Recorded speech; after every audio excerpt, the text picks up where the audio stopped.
ça autre rebaisse. phénomène, c'est que comme à la limite que les prix baissent en immobilier, mais le problème c'est qu'il n'y a plus de transactions, ou très peu.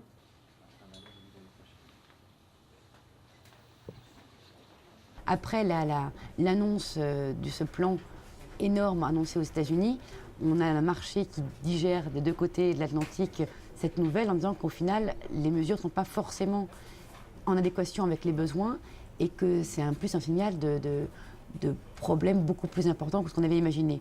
Donc c'est logique qu'après la reprise technique qu'on a eue vendredi dernier, les marchés maintenant attendent du nouveau et peut-être un peu plus de détails sur ce qui va être fait et quelles vont être les implications.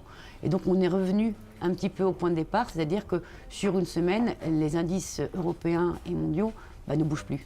À acheter. Mais malheureusement, il n'y a pas d'acheteur.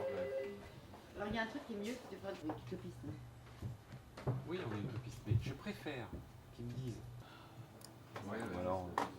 En fait, ce qui est second. Mais qu'est-ce que tu fous? Mais t'attends.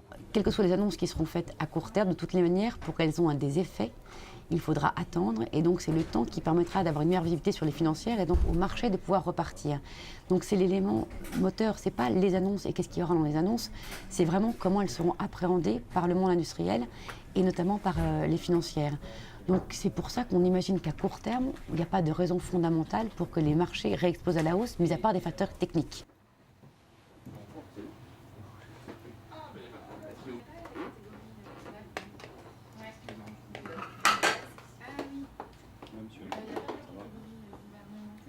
Petite question. Hello. Comment ça va?